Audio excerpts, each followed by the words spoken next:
Assalamualaikum warahmatullahi wabarakatuh. Perkenalkan, saya Tina Ria dari kelas Akuntansi Syariah 20 HP dengan NIM 2010-2033, mahasiswi Institut Agama Islam Taskia Bogor.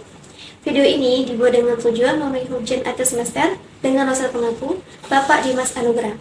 Di video ini, saya akan sedikit menjelaskan tentang sejarah peradaban Islam di Asia Tenggara.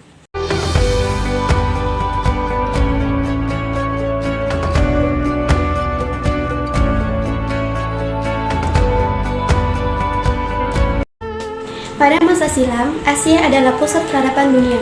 Hampir seluruh agama besar lahir dan kembang di Asia, dan menjadi salah satu faktor penting dalam pertumbuhan peradaban Asia, yang memberikan warisan yang tak ternilai.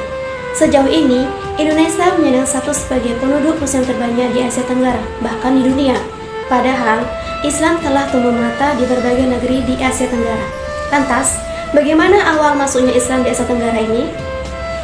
Menurut Uka Chandra Sasmitra, seorang arkeolog asal Malaysia, menyebutkan bahwa proses masuknya Islam ke Asia Tenggara melalui 6 hal, yaitu perdagangan, perkawinan, pendidikan, kesenian, politik, dan tasawuf.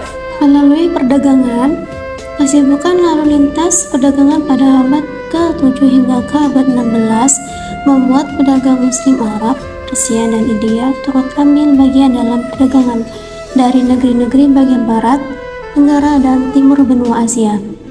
Saluran Islamisasi melalui perdagangan menjadi salah satu penyebab kuatnya pengaruh peradaban Islam di Asia Tenggara. Hubungan dalam jalur perdagangan inilah yang menciptakan interaksi antara pedagang Islam dan penduduk asli di Asia Tenggara.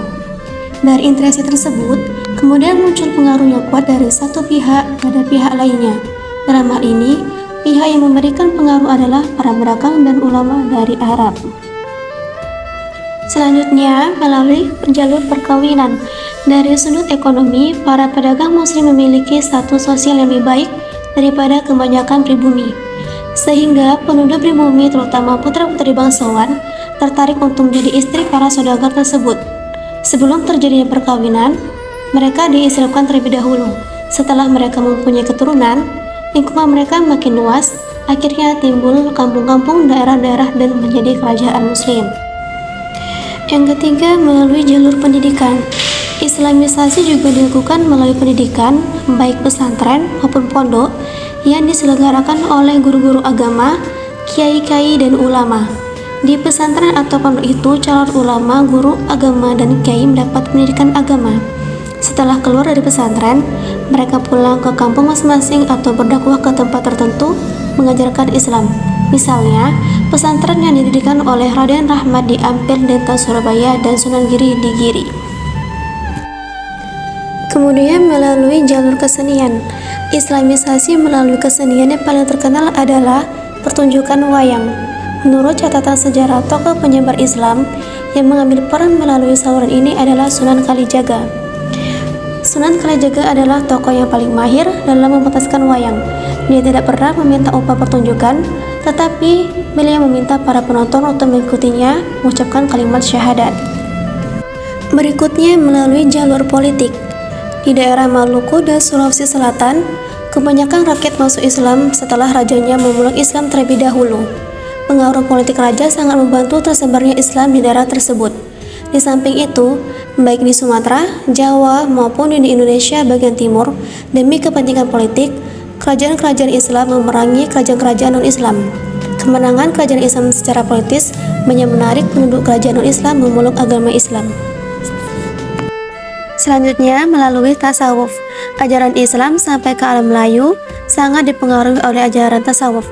Para sejarawan menyatakan bahwa inilah yang menyebabkan Islam lari kepada mereka di Asia Tenggara, dan boleh dikatakan bahwa tasawuf dengan ajaran dan amalannya menyebabkan berlakunya proses Islamisasi di Asia Tenggara. Keseluruhan perjalanan sejarah umat Islam di Asia Tenggara telah menyebabkan terjadinya pergumulan sekaligus artikulasi dan asimilasi dengan budaya lokal, sehingga membuahkan budaya baru yang dinamis dan unik, sebuah peradaban Asia Tenggara.